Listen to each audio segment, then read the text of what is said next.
Good evening, everyone, and welcome to the Beyond Access series. We are so happy that you're able to join us today. And tonight, we have Shah, Powell Scott, and Jesse Applegate here with us, who are going to share more information around summer services and programs. I know that there's been a lot of interest and a lot of questions around what's happening with summer school, extended program in Chapter 683, and as well as in-person related services, which everyone is very excited about. Because I wanted to tell Sean that no Oh, one's gonna. I think we have some sound going in the background. I told him. You did? Yeah, I told him. Awesome. I told him. Yeah, he was. Apologize. Oh, I'm glad. Okay, thanks so much. Yeah, no, I told him. I'm All gonna right. take a picture. I'm just waiting on to get a picture of him with Sean. Yeah, please. Suzanne, I think we have your audio going. Okay. All right. Yeah. All right. bye. Okay. Bye. Sorry, folks. So yeah, so I just want to briefly give it over to Shah and Jesse to introduce themselves quickly. But before we do, as always, we are going to be answering questions throughout the session using the Q&A feature. If you have questions, please include some contact information, either your email address or a phone number, so that if we cannot get back to you during the session, we can get back to you afterwards. So yes, and then we will be sharing more information and links throughout the chat with you all. But without any further ado, I'm going to kick it over to Jesse and Shah. I'm going to start with Shah just so she can wave and say hello, and then we're going to go to Jesse. So Shah, say hello. Hello, good evening, everyone. Thank you so much for taking the time to join us for tonight's webinar. I'm Shah Powell Scott, the Director of Family Support, and I also manage the Special Education Inbox, and I'm so happy to be here with you all. Thank you, Shah. And Jesse, you're on camera. Say hello. Oh, you're muted, Jesse. Can you hear me? Yeah, we can hear you. Thanks again, great. Okay, hello everybody. Great to be with you. My name is Jesse Applegate, Director of Strategic Planning here at Special Education Office in the DOE, and we're excited to share with you today some more information about summer programming that's happening right now, and the in-person related services as well. All right, let's go. Let's dive straight into the presentation. And Jesse, I think you're going to start us off with some Absolutely. extended school year information. Yep, great, thank you, Jose. So I'm going to give sort of a overview here of the different programs that are happening this summer, and then once we do that, then we will dive in more deeply to the in-person related services specifically. So starting with the remote instruction that's happening this summer. So a couple groups of students who are receiving remote instruction this summer.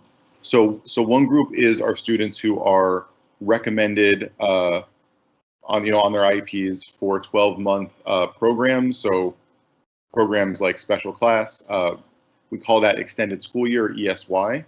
So those students are participating remotely at our ESY sites, interacting with teachers and paraprofessionals, and that's as part of the mandates that they have on their IEP. The other groups of students who are receiving remote instruction could be students with IEPs or maybe they're students without, but they're students who either are in grades 3 through 8, and if they're in that grade range, those students are there because they were either not promoted in June and therefore are attending summer school, or they were promoted in June but were recommended by their teachers to get additional support over the summer. That second piece of it is something new that we put into place to make sure that students are being supported appropriately given the remote learning situation and everything that's happened. So those students are participating in what we would think of as sort of traditional summer school. And then the students in high school, grades 9 through 12, who have a grade of course in progress or who need to retake courses that they may have not passed previously, those students are also participating in remote learning over the summer. Jose, you go to the next slide. Thanks. Okay, so looking at those students, so putting aside the 12-month recommendations for a second, looking at summer school, it's remote, so there's a mix of synchronous and asynchronous instruction, similar to the school year. The students who are participating are receiving academic support in ELA and math. They're engaging in community building and social emotional learning activities. There are field trips, virtual field trips, of course. And then also school staff are doing regular check-ins on social emotional wellness, work progress, things like that. Make sure that the students are engaged and doing well. And then also just wanted to point out that students who participate in alternate assessment are having access to that curriculum during summer remote instruction. So something else in terms of support provided to these students, we are at every site, there is at least one special education teacher. Many of these teachers are IEP teachers specifically, so they have training in literacy intervention. But either way, these are special educators who are able to really provide that support to the students, can do supplemental instruction, very targeted instruction to the students, and there is a focus on literacy and foundational literacy skills. So what I just described was the students in traditional summer school. Now we're going to talk about the group of students coming back to the 12-month program mandates on the IEP. So students who are either in extended school year, which is the District 1 through 32 program, or we say Chapter 683, we're talking about the District 75 program. They're similar in many ways. So these are students with the 12-month mandates, and so they're receiving their special education program remotely with the teachers and paraprofessionals remotely. So this is also a mix of synchronous and asynchronous instruction. There's direct intervention, work on life skills and literacy. Students have access to grade-specific curriculum and activities. And again, for those in alternate assessment, they continue to have access to the curriculum. We can go to the next slide. So the last thing I'll say before we switch over to the in-person related services is that some students who are mandated for 12-month related services, like speech, occupational therapy, or physical therapy, are receiving those remotely. They chose to receive them remotely. They're doing that in collaboration with their extended school year or District 75 site. Other students are receiving it in person, and Shah is going to share more about that now.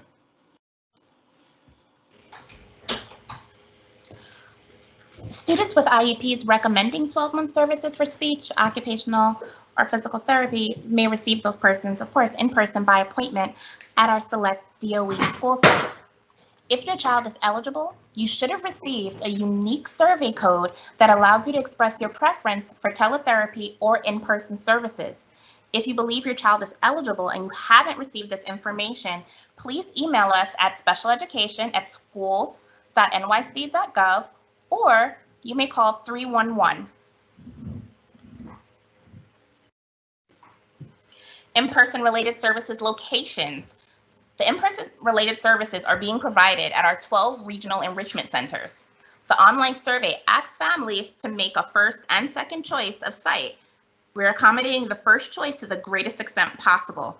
Because these related service sessions are by appointment only, school bus service will not be provided. Families will have access to Metro cards or travel reimbursement as needed.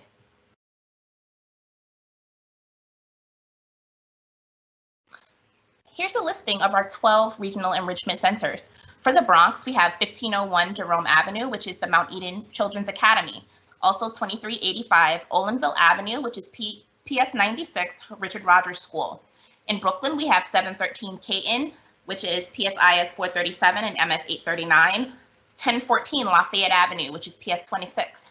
3301 Quinton Road, PS 222, the Catherine Snyder School.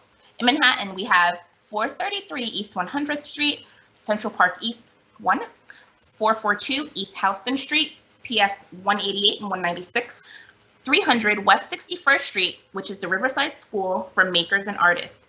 Within Queens, we have 5425 Skillman Avenue, PS 11, Catherine Phelan, 8808 164th Street, which is PSIS 314. And within Staten Island, we have 1050 Targay Street, which is PSIS 48 William G. Wilcox School, and 250 Kramer Avenue, which is PS 56, the Louis Desario School.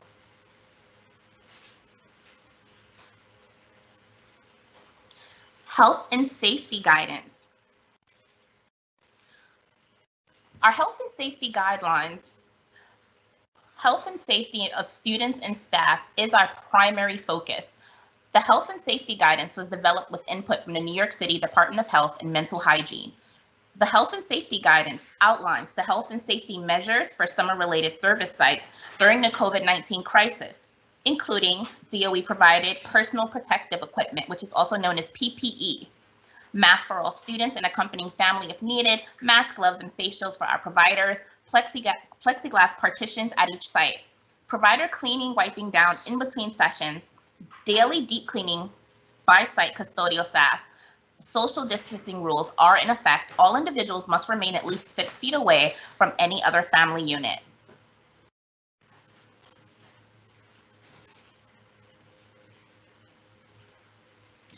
Home health assessment. Families must assess the student and any adult who will accompany the student to the related service site before leaving home. This should include a symptom check, a temperature of over 100.4. You must be fever-free for 72 hours before attending the site. Feeling feverish, cough, cold, flu-like symptoms, sore throat, or shortness of breath. Students and family members must also stay home if they've tested positive for COVID-19 in the past 10 days, if they have been in close contact 10 minutes within 6 feet or any direct physical contact with a person with COVID-19 symptoms or a confirmed COVID-19 infection within 14 days, or have traveled to a restricted state and must quarantine for 14 days under the New York State Travel Advisory. And we'll talk a little more about that later.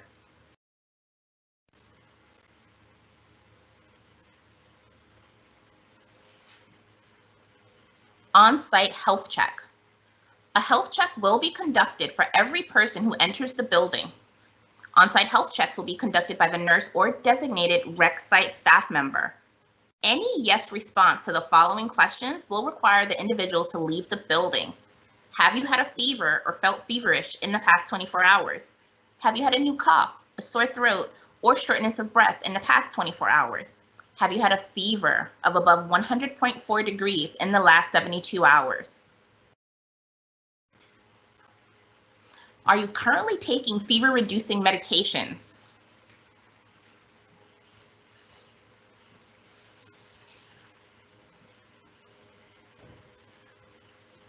Arrivals. All adults, staff, and family, and children over 2 years of age are required to wear a mask to enter the related service site, unless not medically or developmentally appropriate. While services are being provided, if the mask is a distraction to the student or not developmentally appropriate, the provider can allow the student to take the mask off. Everyone must wash their hands or use hand sanitizer available at the entrance upon arrival. Social distancing rules remain in effect when using an elevator.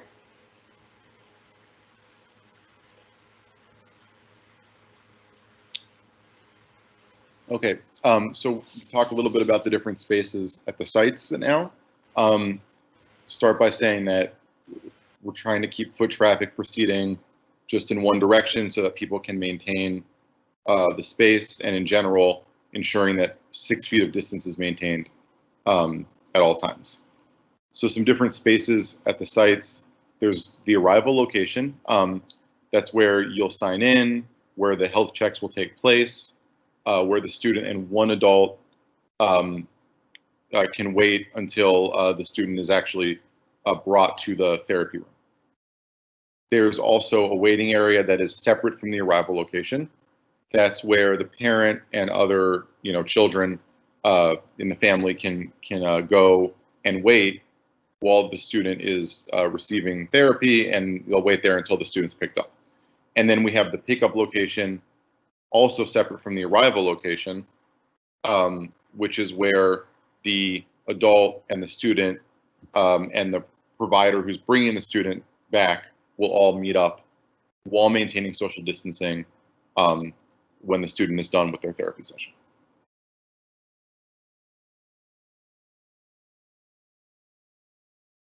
In terms of the therapy spaces themselves, every related service provider will have, their own space as assigned by the supervisor.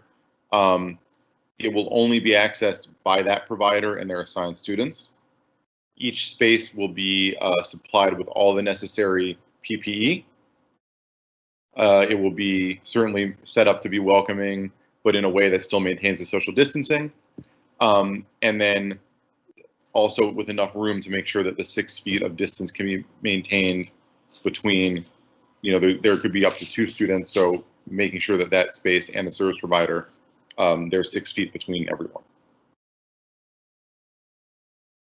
And the material and equipment that are used will be cleaned by the provider after every session, and that cleaning material will be supplied by the site.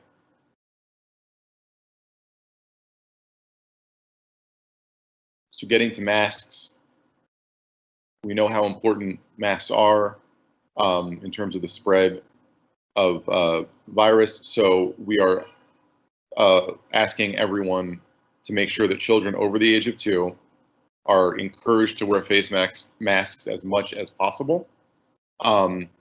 Providers are going to monitor each student's ability to keep it on. They'll adjust their intervention strategies as needed. But again, really trying to work together to keep the face masks on as much as possible. And I think next we're going to watch just a short video about encouraging your child to wear a mask.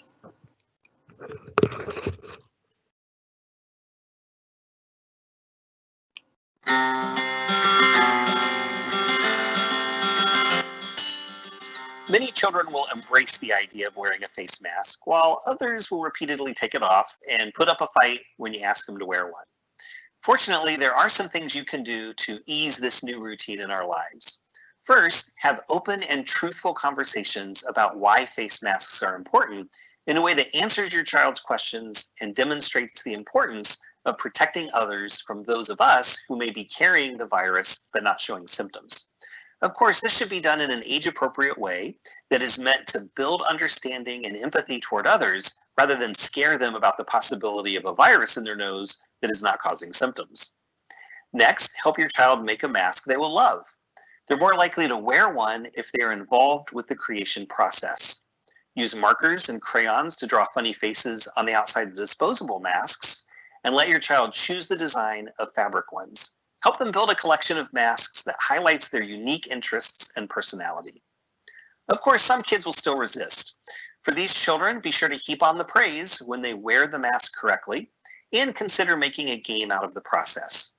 Sticker charts or award tokens can be a great motivator with fun prizes and activities connected to earned stickers and tokens.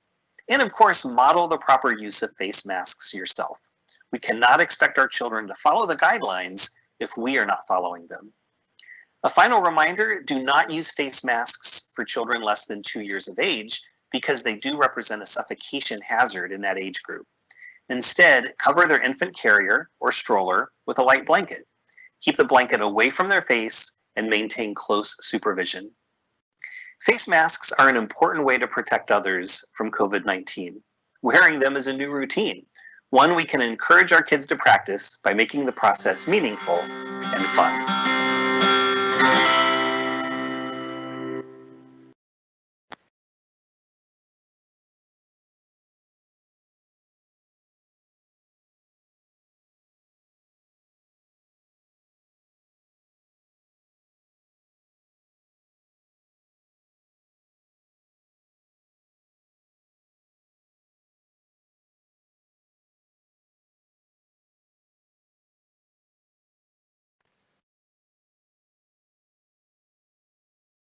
So, Jesse, Shah, I believe you both are muted. Yep. Thanks, Jose. No problem. So I want to speak next about the hand sanitizing. It's also a really important piece of protection for everyone. So your child's providers will support with that, either hand washing and or sanitizing, and that's going to happen before and after each session.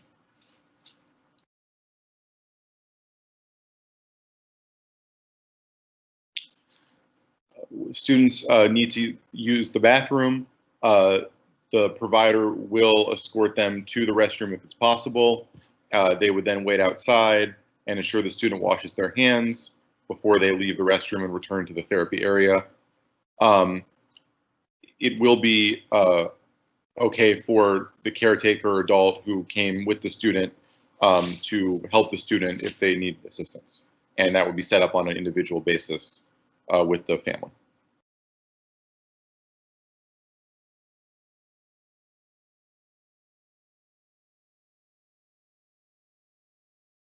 So there's a couple new pieces of health guidance that we want to share. Given that the information is rapidly changing, you can visit the CDC and the New York City Health Department mental hygiene websites for most up-to-date information. The link to the CDC is here. And then the State Department of Health, we just want to share, has issued the interim advisory for in-person special education services and instruction, and which of course applies to these services. So that can be found at this link here. And I'm going to click on these links really quickly just so that you can all see where those go. Great, thanks. And all the information that are available. I'm also going to drop these links in the chat for you all.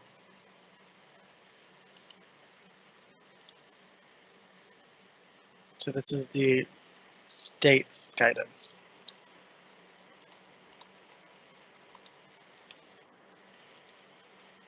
All right. Thanks, Jose. Now we're going to have an opportunity to discuss our maintenance and cleaning schedule. Our general disinfecting guidelines: all therapeutic material equipment can spread disease when children put them in their mouths, touch them after putting their hands in their mouths.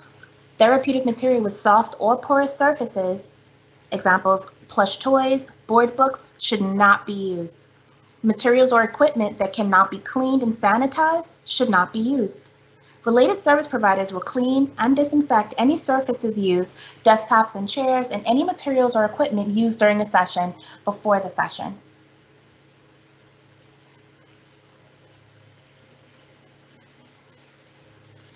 Facilities and custodial staff daily cleaning guidelines. Our custodial staff will conduct a deep cleaning of all therapy spaces, including all exposed surfaces, at the end of the day. Frequently contacted items such as drinking fountains, faucet handles, door hardware, push plates, and light switches will be wiped down regularly by site custodial staff.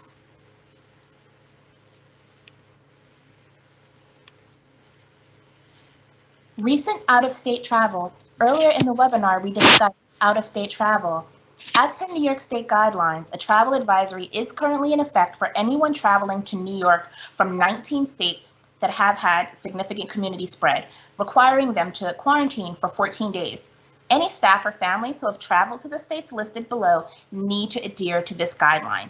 Currently, that is Alabama, Arkansas, Arizona, California, Delaware, Florida, Georgia, Iowa, Idaho, Kansas, Louisiana, Minnesota, Mississippi, New Mexico, North Carolina, Nevada, Ohio, Oklahoma, South Carolina, Tennessee, Texas, Utah, and Wisconsin. Shah, and it's my mistake. So sorry, folks. It's actually 23 states. We added 4 right before we started this this presentation. Yes, thanks, Jose. Staff will ask families about recent travel when contacting them to schedule services.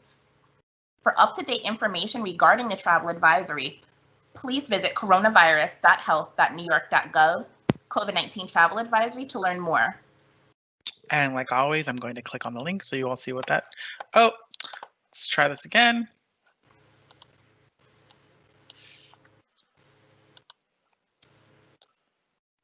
There we go.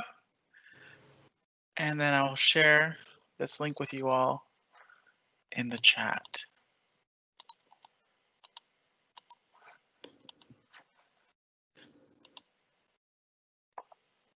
Student supervision. Students should never be left unattended in the building. Students must be escorted by a related service provider or other staff member from arrival location to service location, between service locations if receiving multiple services. When possible, there should be 6 feet of separation between individuals or family units. Groups may not exceed 2 children. At no time can a room exceed 10 individuals.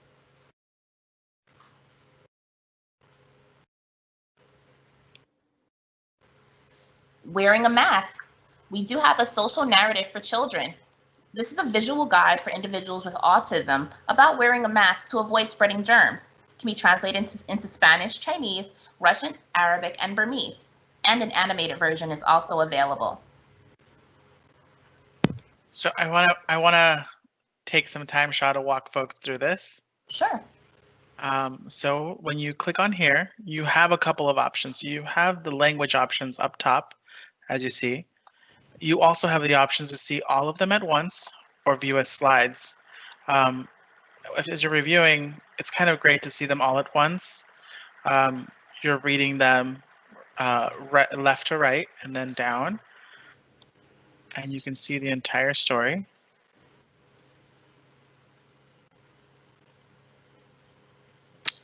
But if you're viewing this with your child, the other option that you have to do is you can view it as slides. And then you can just click through and it'll go one at a time.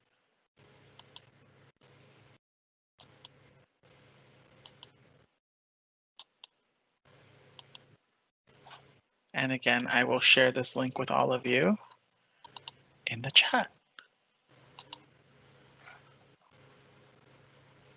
And then, of course, the video that was mentioned is down here as well that you could watch.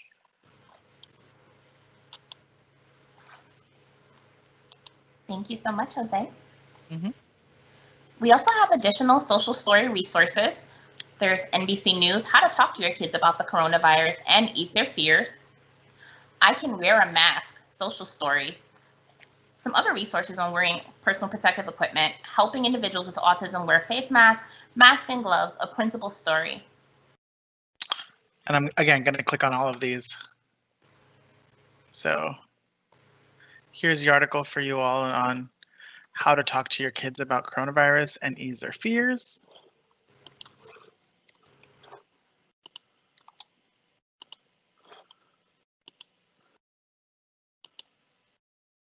Here's the I Can Wear a Mask social story.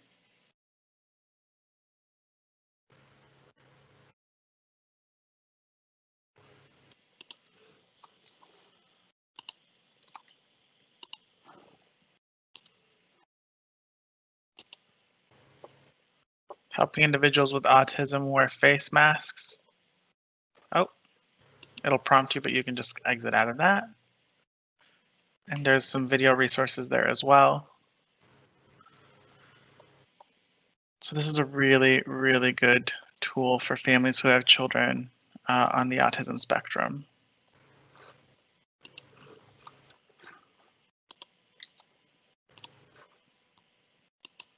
And then lastly,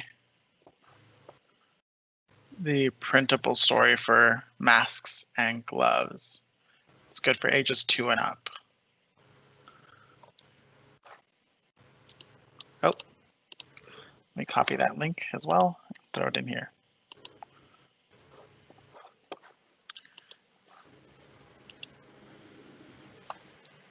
And that's the bulk of it that we have for you all today. Thank you, Shah and Jesse, for sharing this information with families. I really appreciate you all coming on and taking some time to share this information. Glad to be with everyone. Thank you so much. Thanks for inviting us. I'm very glad to be here.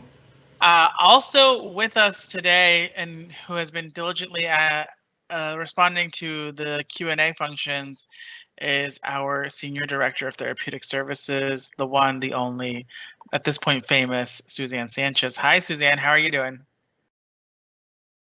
Oh, you're muted, Suzanne. Hi, Jose and everybody. That was such a wonderful overview from Jesse and Shah. So thank you, Jesse and Shah, both very much for providing such valuable information tonight. Absolutely. Suzanne, are there any questions from the chat that you want to highlight right now, or any additional information you want to share with families? There was one question that I think was really a really good question, was how are some services such as physical therapy going to be provided if the therapists are practicing social distancing? And because that's a question I had asked myself as well. And when we reviewed the guidance from the State Education Department and the Department of Health, it's clear that their recommendation is that social distancing should be implemented wherever possible when related services are being provided. But if it's not possible, then the provider will continue to wear their face mask and wear their face shield. We've ensured every provider has a clear face shield. And so the providers have basically like a double layer of protection. And if the student's wearing their mask, that's even better. And in some cases, we have plexiglass partitions that will go between the provider and the student they're serving to add an additional layer of protection. And this way, students can receive quality in-person services and safety measures are in place for everyone's benefit. So I think that's an important point. I know you've been spending a lot of your time recently at one of these centers. Can you tell me a little bit more about, like, what can families expect when they walk in? What's the environment like? What's the feeling? First of all, it's just such a wonderful, welcoming, friendly, student-centered environment. These rec centers have been operational since March 20th or March 23rd, and they have this down pat to a science. When anyone walks in the building, a student and/or their family member, they undergo a very quick temperature check with a thermometer that doesn't touch their head. It's from afar. They ask them a few questions. How are they feeling? Have they traveled anywhere? And then, assuming that the health check is all good, the family is escorted to a family waiting area, and the student is escorted to the therapy room by their therapist. Only the student and that therapist go into that therapy room. There's no other adults or children coming in and out. All the therapy supplies and materials are cleaned and wiped down between every session. And the custodial staffs, who have been absolutely incredible, do a deep cleaning at the end of every day. The therapists are happy to be there. They're happy to be seeing kids and working with children directly. And we have seen lots of smiles from children and their families. And we're just really pleased and grateful to have the opportunity to be there. It's an exciting time for us as therapists. We miss working with kids, and we're thankful to be there and getting this work done. So it is a very safe environment. First and foremost, to Jose, these rec centers are friendly places with good vibes, but health and safety is at the forefront of everyone's mind, and all activities revolve around health and safety. Yeah, that's a great point, that like that we're providing these services at established rec centers that have been doing this since day one of remote learning. And so we're learning based and coming into a group of folks who have been at the forefront of this. So it's amazing that we have the opportunity to lean on them for that support. And I would share with all the families or anyone listening that each of these related service in-person sites have plenty of child-sized masks and masks for families as well, and certainly masks for the providers. So everyone is well equipped to maintain health and safety and welcome children there. I'm also seeing a question that, and I'm sorry to put you on the spot, Suzanne, but I think that it'd be great to get your input on it. I see a question around what happens when kids can't wear a mask, and will there be disciplinary consequences taken against kids? That's a really good question, and absolutely not. There is no disciplinary consequences.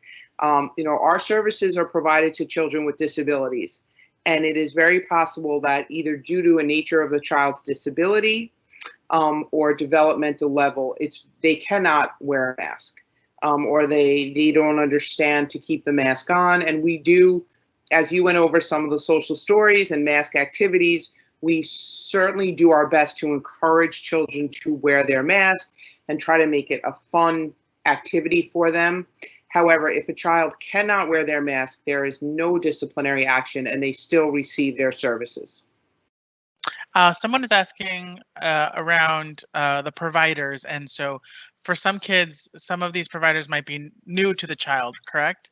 For sure. All of them are new. And there is a time for rapport building, and the providers are trained in how to help children get to know them, how they get to know the children. The providers review every student's IEP before they begin servicing the student. They certainly seek information from families or the adult that's bringing the child with them. They share information after the session. And you typically within 2 to 3 sessions, most children and providers start to develop a rapport with each other, and there's a level of comfort there that's really important and helps the therapeutic process. But it does take time to develop that, and each child is different. But these providers are trained in supporting children to get to know them and feel comfortable there. Yeah, thank you for sharing that. And thank you again, Suzanne. I mean, I think you've been on almost half of these sessions, so thank you. And I did see one last question, Jose, about playgrounds. Go for it. The rec sites that have playgrounds, yes, they are open to students receiving related services. Part of that will be also health and safety measures. The child will be wearing their mask, and the adult. In the playground, there'll be hand washing before and after using the playground. But absolutely, it's summer, and we certainly want to get children outside and where it's appropriate to be using playground equipment and build that into their session. So really good question there. Thank you, Suzanne. Thanks so much, Jose, for the opportunity. Oh, no, thank you for joining, and thank you for sharing information, always being willing to share this information directly with families. We really appreciate you for that. You, Jesse, Shah, you all make my job as Director of Family Empowerment an easy one to have. So thank you. I want to, I see a lot of questions in the chat that are not specifically about in-person services, they're more about information. And so I want to take some time to answer some of those questions and kind of walk us through some of the places where information lives. And so one of the things that we constantly get asked during the Beyond Access series is, are these sessions being recorded? And the answer is yes, they are being recorded. And yes, you will be able to access all of them afterwards. And the way that you'll be able to access those is through YouTube. So I'm going to try and share my desktop with you all.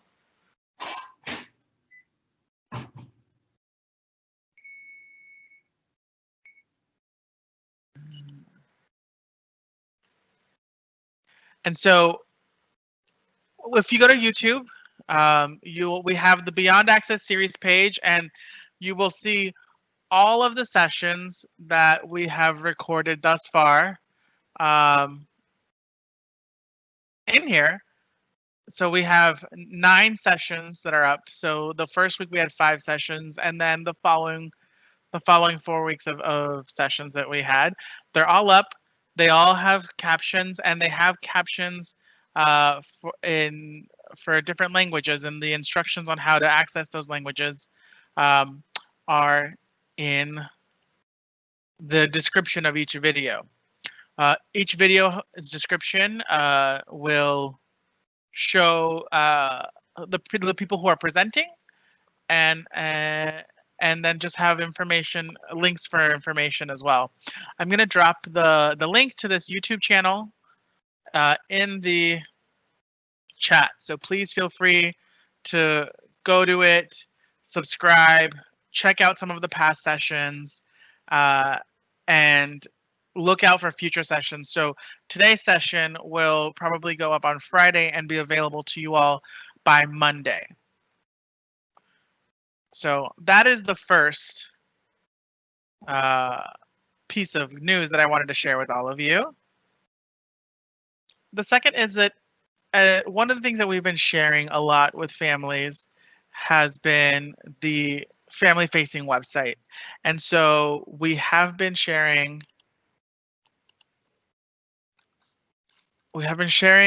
how to find information and resources on the Family-Facing website, and some of the website has shifted, and so there's some changes, and I wanted to take some time to walk through some of those changes with you all so that you all could see what it all looks like.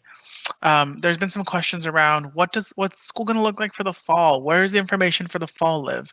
And so there's this new tab that's been created called School Year 2021. And in there's a page called Return to School 2020.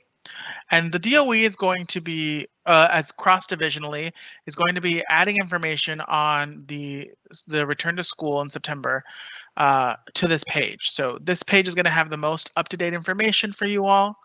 As always, you can use, there's different information, there's timelines, and then there's, of course, more information in the drop-downs. So this is a great resource for you to have. It is a top level page so that you all can continue to come and check this. And again, it'll be the most up-to-date source of information for you all.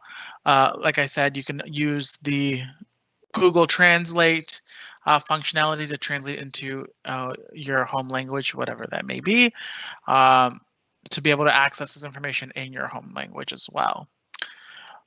With the addition of the school year 2020-21 tab, you will notice that the Learn at Home tab is no longer here, but the information is still available. And I wanted to walk you all through the process of how to get to that information. The Learn at Home has now been moved to the Learning tab. So when you hit Learning, Learn at Home will be the top section.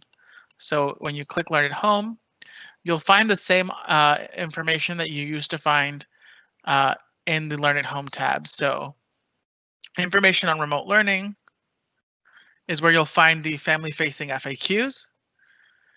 And one thing that we've changed since the last time we've talked about the FAQs has been that we've moved our special ed FAQ from being part of this dropdown to having its own dedicated page. Our partners who work on the website agreed that students with disabilities have a lot of information, and it would be much more easier for families to access information. And if we created our own page and we're able to aggregate the FAQs by category. So here you'll find the same information on supporting students from home with the links to all of the programs we've had before, and the link to the Beyond Access series, and of course the information on how to access the translated captions. Again, if you use the Google Translate feature for the website, these instructions on how to access translated captions will also translate, so you'll have that information in language. Some additions since the last time we've modeled this Q&A is we added an in-person related services section, which has some FAQs and a lot of the content that was used tonight by Jesse and Shah to share with you all is here in an FAQ format, so it's easy for you all to skim and read through. Summer school information as well. Again, this is all information that was shared with you all tonight. And then we added, since the last time I think we've presented this, information for students age 21 and older, and for that group of students, transition support services and working towards a diploma. So that's information that you all have access, as well as the rest of our sections have been updated to be up to date. So IEP meetings and evaluations, the regional enrichment centers, instruction related services, progress monitoring, paraprofessionals, grading, graduation and transition, and of course charter schools and non-public schools. I'm going to drop this link into the chat for you all, so you have access to it, as well as the Return to School 2020 link.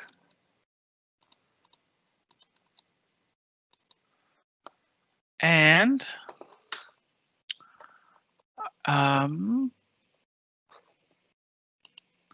those are the resources as they are. I'll go back to the Q&A so you have those as well. Oh, one more thing that I'll model is if you go back to this Learn at Home tab, this Learn at Home page in the Learning tab, Activities and Supports, and you click on that option. We still have the Special Education Supports page, which has all of the information that, all of the information that we've been sharing with you all. So these are just the different ways of accessing that information. And we'll continue to keep you, as the website evolves and changes, we will continue to keep you all up to date and model and navigate through these changes so that you all can see where everything lives and how to access them as things shift and change. So with that, I want to thank you all again for joining us for another night and for helping us continue to share this information. If you're families, thank you for joining. If you're advocates and community organizations, thank you for partnering with us and helping us share this information. And until next time, stay safe, everyone, and we look forward to seeing you next time. Oh, and a quick note, we have shifted to these sessions are now every other week. So our next session will not be next week, it'll be the following week, but you will get an email from us when the registration is live for that session with the topic, description, and presenters and the link to register. So now until next time, thank you and stay safe.